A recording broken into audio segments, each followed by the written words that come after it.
Long-time viewers of my channel have likely noticed something as of late. I kind of stopped making videos about one of the game series that I, had you asked me a few years ago, would have declared as being one of my favourites. Hell, it's the origin of my channel's name. The Legend of Zelda. Why is this? To put it simply, I am highly dissatisfied with the modern state of the franchise, and as such I no longer find myself having enough interest in it to make themed content, other than this video, I guess. And, in this video, I want to generally just explain my reasonings for feeling this way. It's gonna be a very negative, and most likely extremely controversial one, but if people could genuinely try to hear me out and understand my point of view, I would truly appreciate it. The dream is to hopefully see this video spark a healthy, fair, two-sided dialogue in the comment section below. So, let's begin. The following is why I believe The Legend of Zelda has lost its soul. While I do have a fairly substantial amount of problems with the title, my general stance on Breath of the Wild as of today is that it was a bold new direction for the series, a daring experiment, a break from the somewhat stagnant, predictable structure the series has followed for years now, that of traditional Zelda. And, as I hope is apparent, I truly respect its willingness to undertake such an experiment. The core aim of this test is, to me, obvious. To see what would happen if we almost entirely did away with the restrictive linearity that has, in some players' minds, restricted the franchise for far too long now. What if a player could go anywhere they wanted, do anything they wanted, unburdened by the hallway-like structure that they had become all too familiar with? Why must dungeons be completed in a specific order? Why should we see a magnificent landscape in the distance and be unable to adventure across it? Why must saving the princess be our only directive? Breath of the Wild posed an ambitious answer to these questions. We shouldn't have to. Instead, why not embrace player expression, freedom, autonomy? Why not create a Hyrule that ceased to be constrained by narrow passageways and was truly, fully open? You would be forgiven for thinking that the type of game the Zelda team wanted to create then was one that fell into the open world genre. But this wasn't quite the case. Rather, at least in their minds, they wanted to go one step further, to create what they described as an open air game. One where you weren't just free within the horizontal plane, but the vertical one too. One where the very skies and mountains were no longer static, inaccessible backdrops, as is the case even in certain games that proclaim themselves as open, but a legitimate part of the adventure.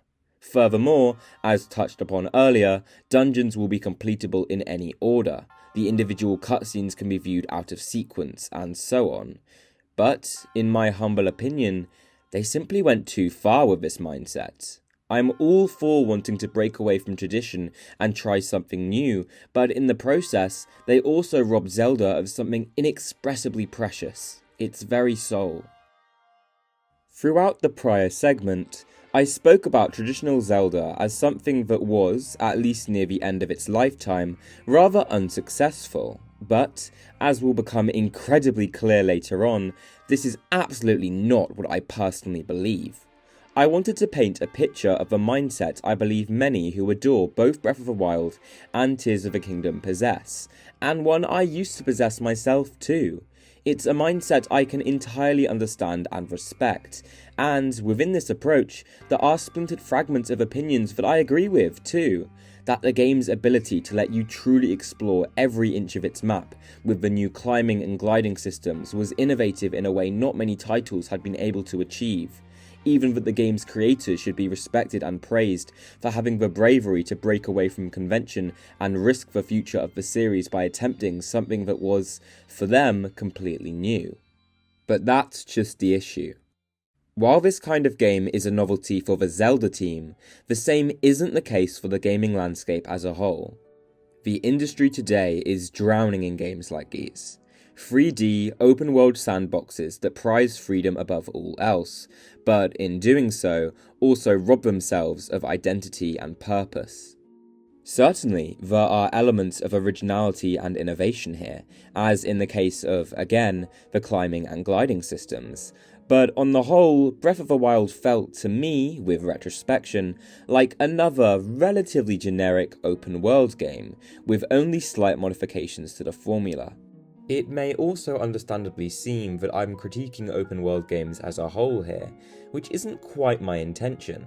As you likely know from the sort of content I usually put out, most of my favourite games, like Xenoblade or especially The Elder Scrolls, are ones with either huge individual areas or full-on open worlds. But all of these, take The Elder Scrolls for example, do enough with their world or have something else unique or particularly interesting about them, as in the series' frankly ridiculously expansive lore in this case.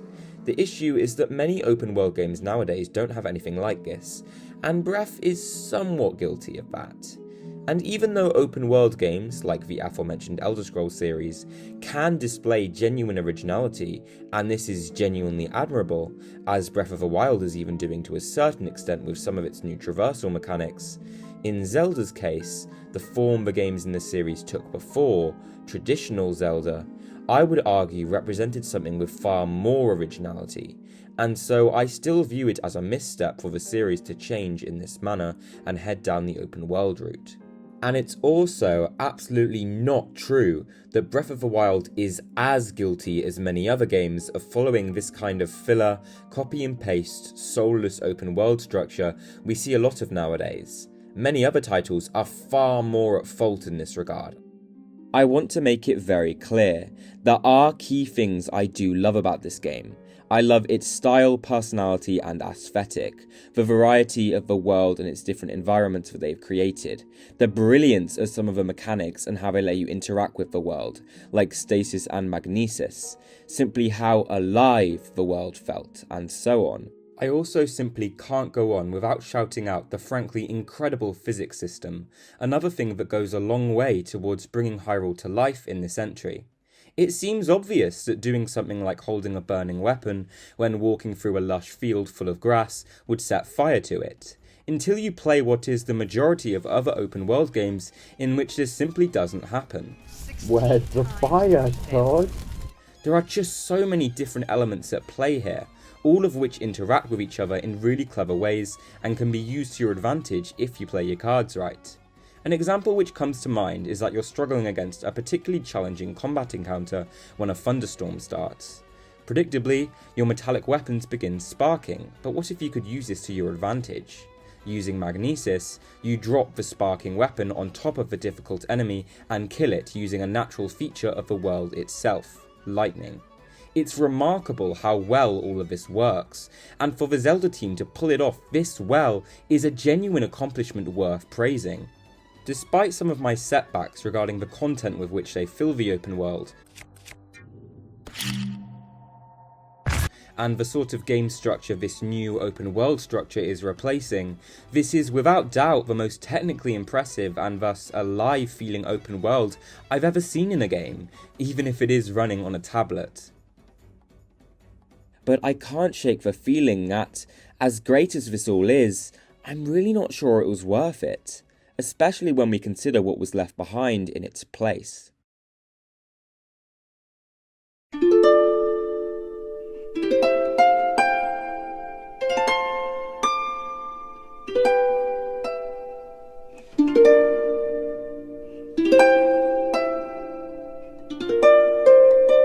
Before Breath of the Wild, The Legend of Zelda was, in my eyes, nothing more than one of the most unique game series the industry had ever seen.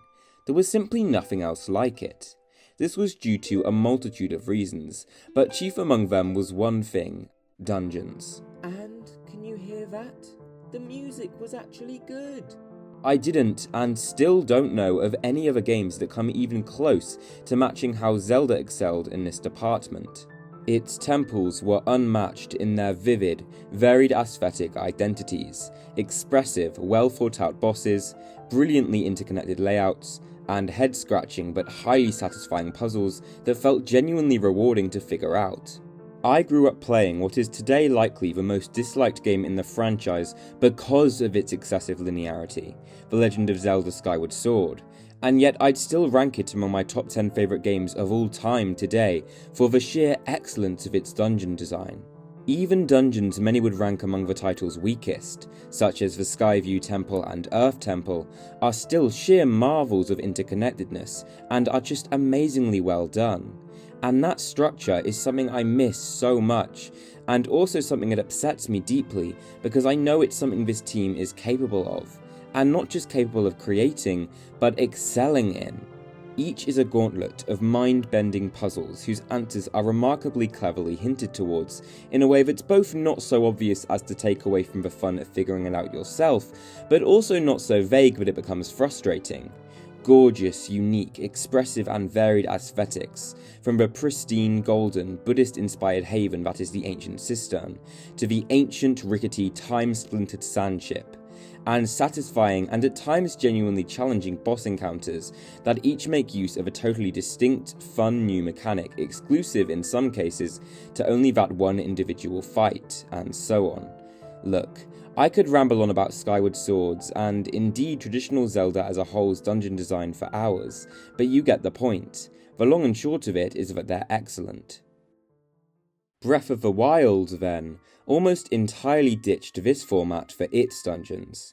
Instead of 7 or more elaborate, varied, intricately designed Rubik's Cubes of sheer brilliance, we got just 4 much shorter dungeons, all of which shared practically an identical aesthetic, drastically less well thought out and difficult puzzles,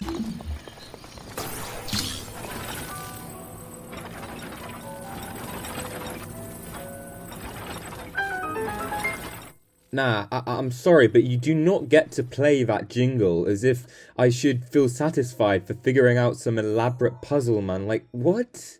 Less unique and at times almost laughably easy boss encounters, and overall a general lack of cohesion and structure. Don't get me wrong, there are undoubtedly things to praise about these dungeons too. Though the aesthetic across all 4 is basically indistinguishable, it is a relatively pleasing and unique visual look to go with. The idea of them being these huge, mechanical beasts that are so big you can walk around inside of them, and of which you can move individual components of their body to solve puzzles, is a genuinely excellent idea, and the sequences leading up to some of these temples are actually really quite enjoyable. Their overall concept is incredible, and emblematic of the evident creativity of the Zelda team, but unfortunately in practice they don't work quite as well.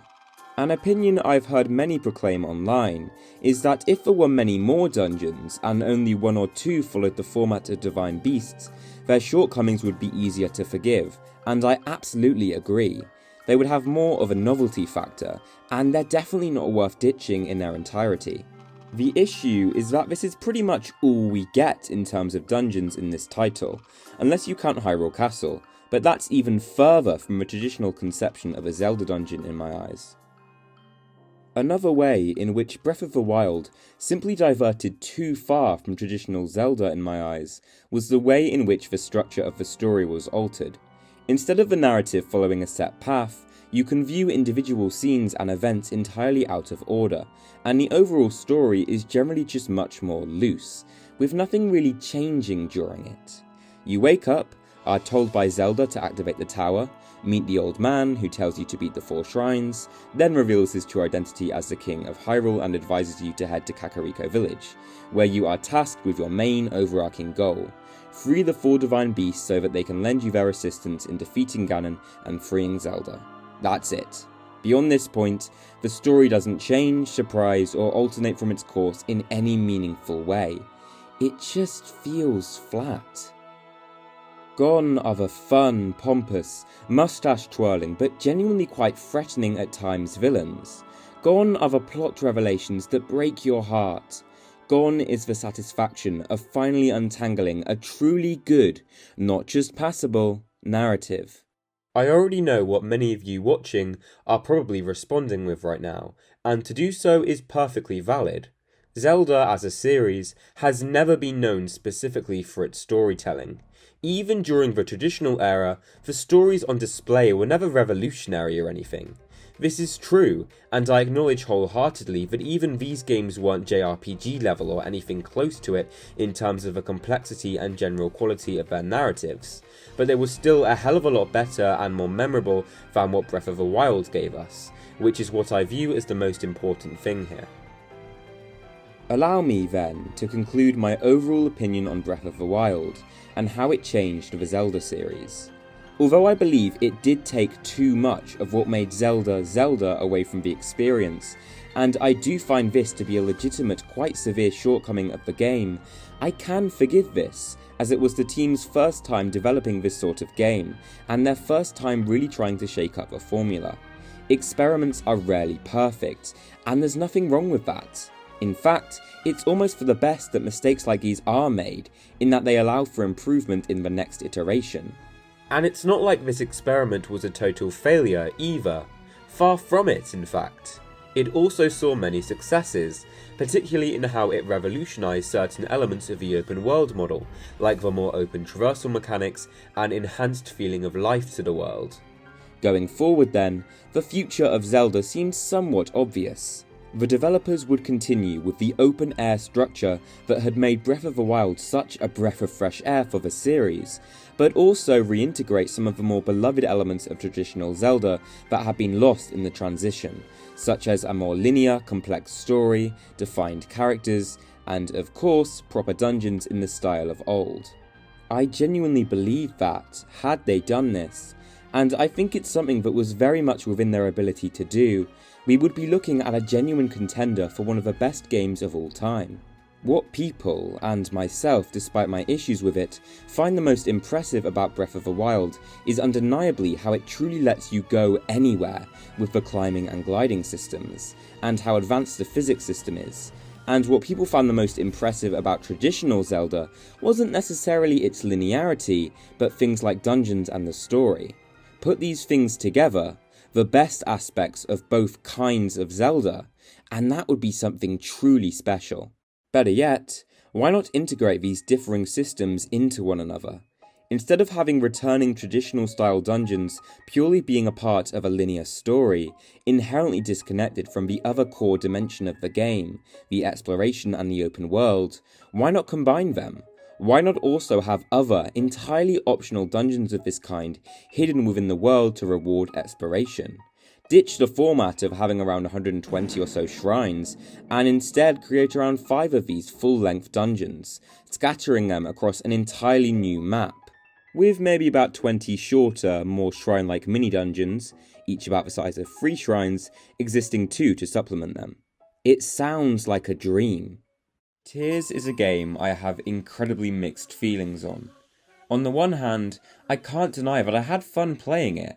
There's simply so much to do, so many independent collectathons at play that you're inevitably always getting that dopamine rush of seeing the little number go up and knowing you've completed one more shrine, one more light route, one more Korok, one more cave, one more tower, and so on. But it's also a game I view as being incredibly disappointing on the whole, because I know it's utterly failed to live up to its true potential. In a weird way then, I almost find myself feeling guilty for enjoying it. The best way I can describe it is as the video game equivalent of fast food. I mean, it's alright, like... Why do I feel guilty in this way? Simply put, in my eyes, the game is far too derivative of its predecessor, Breath, in almost every conceivable way. We have what is almost exactly the same map, something I view as utterly indefensible in a big AAA open world sequel, but more on that later. A story that follows almost the exact same structure of visiting the 4 same races across the map and solving their 4 independent but connected issues through their 4 dungeons, and I'm saying dungeons in air quotes right now, and again more on that later. The exact same structure of storytelling almost exists, in terms of everything interesting happening in the past and uncovering it through out-of-order memories scattered around the map. The exact same combat system in terms of the actual abilities you can perform in battle, the animations, weapon classes and the like. Largely the same enemy roster, another 100 or so mostly similar, uninspired and short shrines that largely disappoint, a soundtrack that is mostly made up of the exact same tracks, with the new ones following the same, very subdued, in my opinion, mostly underwhelming style of its predecessor. Another 1,000 or so Koroks consisting of puzzles that are mostly identical, and so on. There are some minor improvements across the board, certainly. The shrines are better, with there being none of the repetitive test of strength challenges, and the new combat ones being much more varied and interesting. The story is at least a little bit more interesting, with some genuinely quite impactful or surprising moments and reveals. The dungeons, while still largely disappointments that fall far short of meeting how Zelda used to excel in this department, are better, with more varied aesthetics and bosses and so on. But, on the whole, it's just not enough. I know most will disagree with me, but to me, I still believe Tears is essentially merely a glorified expansion for Breath, and that's the thing. Some may accuse me of being inconsistent in my arguments, in claiming that I both enjoyed some of my time with this game, and yet view it as an overall disappointment at the same time. But I know I would have enjoyed playing an expansion to Breath of the Wild, but that doesn't mean it deserves to be portrayed as a full-price, brand new game. I would also view Tears of the Kingdom as a major disappointment overall, in that it utterly fails to meaningfully fulfill the task I spoke of in the prior section, of reintegrating beloved elements of traditional Zelda into a Breath of the Wild style world. At first glance, it may certainly seem that way. Far from the aesthetically samey look and feel of the Divine Beasts, the dungeons this time around are all entirely distinct, with their own unique themes, storylines, bosses, and in some cases even enemies and mechanics. They very much play the part of looking like the Zelda dungeons of old. I mean, they're even explicitly titled as such. The word temple is in each of their names. So that was a fucking lie. But, woefully, the resemblance Tears of the Kingdom's temples have to traditional Zelda dungeons is just that, a mere resemblance. It's entirely skin deep. What Tears of the Kingdom and its dungeons demonstrate most prominently is that what really makes a good Zelda dungeon mostly has nothing to do with the visual element. It's the internal, underlying structure around which that aesthetic dimension is built that really matters. And this was the most important thing that Tears of the Kingdom could and should have done to deviate from the overly open, disconnected feel of Breath of the Wild's Divine Beasts. Do entirely away with the 5-terminal system and instead emulate the temples of prior games, with each having a more linear structure that cleverly loops around back on itself and establishes new areas of access in an incredibly natural and organic feeling way as you progress. Even if this would, at the same time, come with the necessary prerequisite of having less freedom in how you go about completing the dungeon. But it's very much worth it in my opinion. Unfortunately, Tears of the Kingdom didn't even try to differ from Breath of the Wild in the dungeon structure in this manner. Once again, the scattered, inconsistently length 4 terminals are very much still present, except some have even less terminals and are shorter. Still, it's not like you're missing out on much in the way of genuinely interesting or challenging puzzles in this instance, because it's not even like the content of each of these terminal puzzles is any better than in Breath of the Wild. One of the biggest problems with them, that they are wildly inconsistent in the required time and effort. One can involve several independent individual puzzles and take a few minutes, while another can literally be solved by one easy, simple action within moments remains. Look, I get why this system was used in Breath of the Wild, and why it was likely used again here. It again connects with the core new philosophy of the series going forward that was established in its predecessor, of prioritizing player freedom above all else. But there is such a thing as too much freedom, and both Breath of the Wild and Tears of the Kingdom's dungeons are emblematic of this. Another aspect of traditional Zelda dungeons that really helped them stand out was the unique mechanic inherent to each one. Some of these were remarkably unique and clever. Again, using Skyward Sword as an example, there was the Skyview Temple's Beetle, the Lanayru mining facility's Gust Bellows, the Ancient Cistern's Whip, and so on. While this was half accomplished with a light mirror mechanic in the Lightning Temple for Tears, genuinely a really cool mechanic that I don't intend to criticise, this is one dungeon out of 4, so the implementation of this aspect again feels very underbaked. Still, I don't want to be overwhelmingly negative, as there is one aspect of these new dungeons that is genuinely a marked improvement over Breath. Other than them now all having their own unique aesthetic, and debatably a couple of new dungeon items. the bosses. While they still aren't amazing and some are woefully easy, they all genuinely feel very unique and have fun and interesting designs and mechanics. There might not be anything on the level of decapitating one of Koloktos' arms with a giant katana he had previously been using to fight you, but there's still some genuinely great stuff here. I love how the Queen Gibdo summoned minions to fight you, and having her appear momentarily before you enter the actual dungeon too was a fun switch up that did a little to set this particular temple apart from its contemporaries. So you get a good job for me in this aspect, guys. Tears of the Kingdom's temples are better than Breath of the Wild's in way of the bosses. But it's just not enough, is it? The essence of traditional Zelda's dungeons, and thus traditional Zelda itself, is very much still lacking.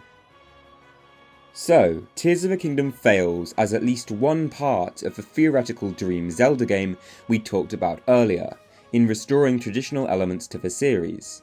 A genuine shame and the main reason I dislike this game, but how does it fare in the opposing department, as a new entry in the Breath of the Wild style, open air category of Zelda games? Once again, it's complete ass. Sorry, that was perhaps overly blunt and opinion driven of me. Allow me to explain why I feel this way in a more sophisticated manner, hopefully. Prior to release, as was my main point in this video, what was probably my biggest concern going into Tears was that it seemed to be reusing the same map as Breath of the Wild.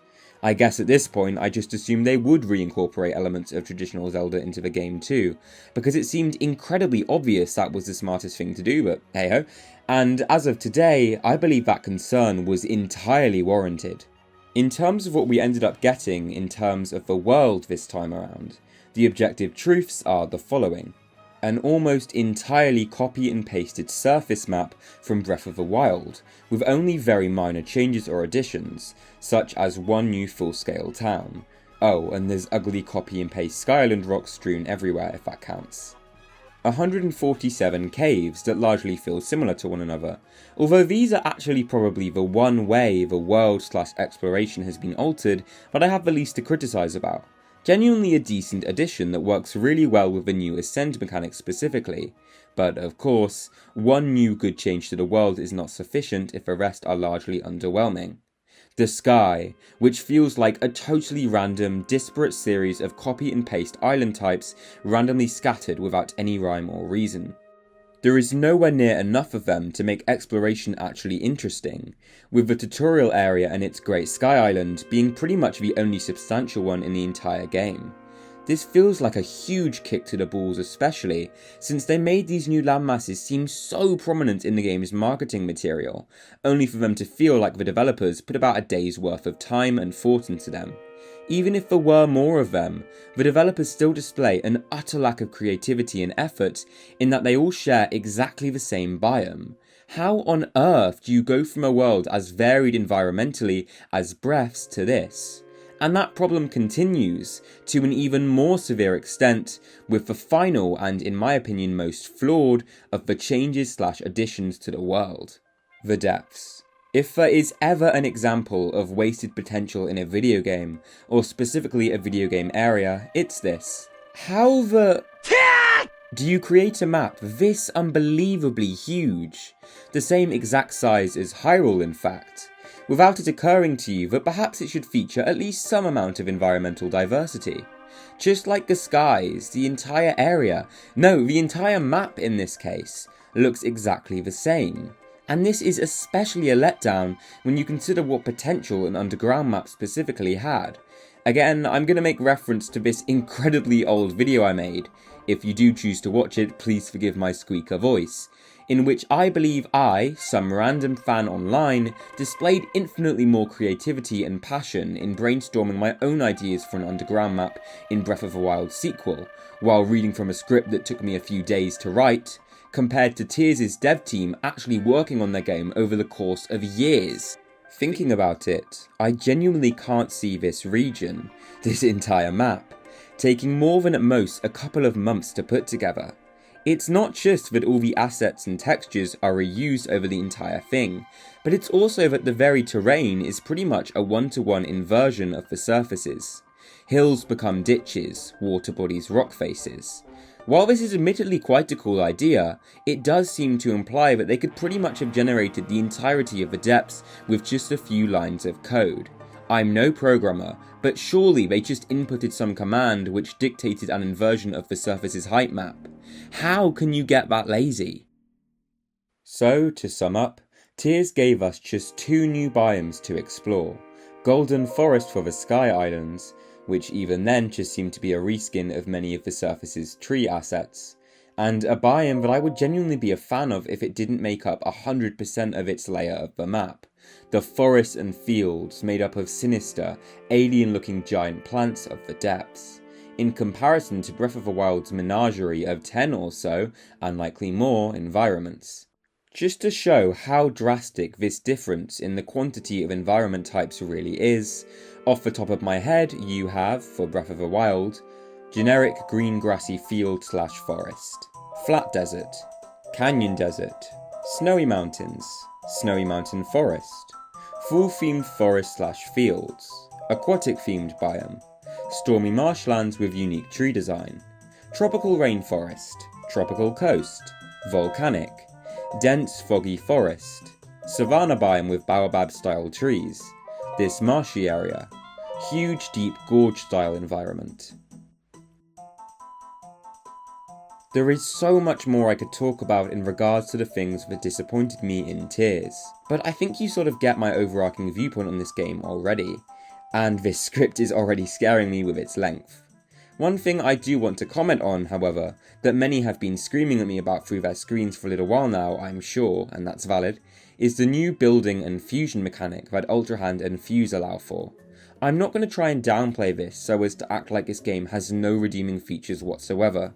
These mechanics are nothing short of phenomenal. The sheer time and dedication that must have gone into making sure all these various systems properly interact with one another and just work properly is evident, and it's a way in which this game genuinely exceeds above its contemporaries.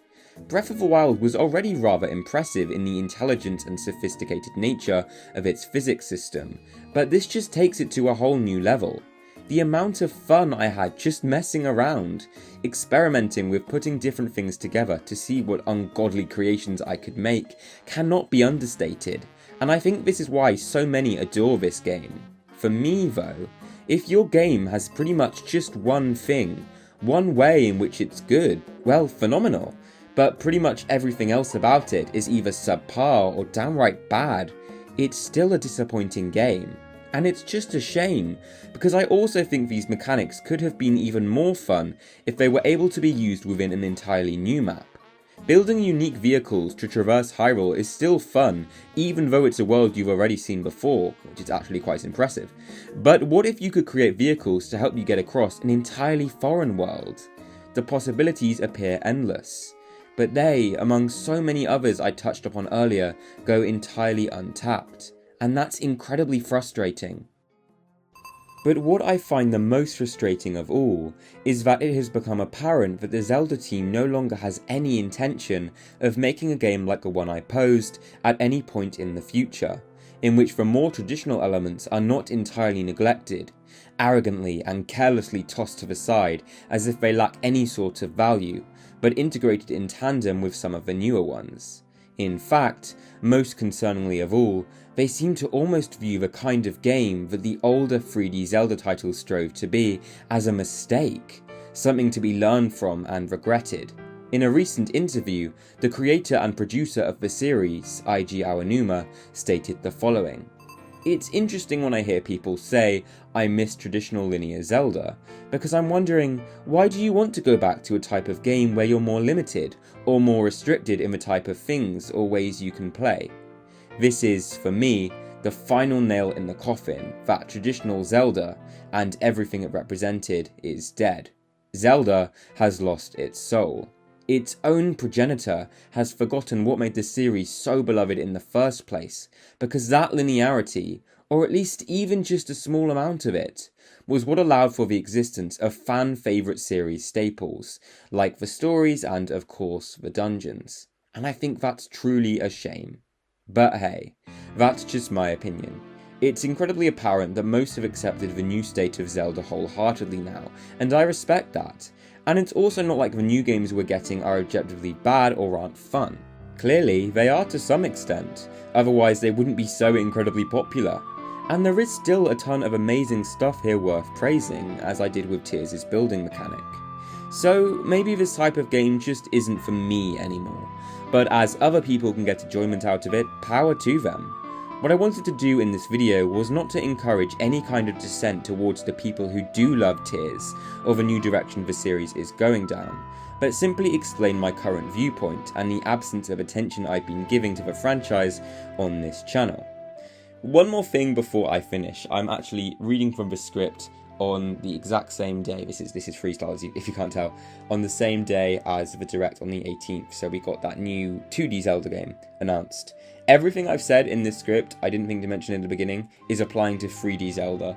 I really count the two of them as inherently separate series. So if that game does continue with the 2D games of I haven't played them very much, but as far as I'm aware, they always have gone with a linear style structure. If that game continues that, I would still personally argue that the points in this video still stand, because I'm talking about 3D Zelda more than anything. Anyway, thank you very much for watching everyone, and I'll see you all in the next one. Bye!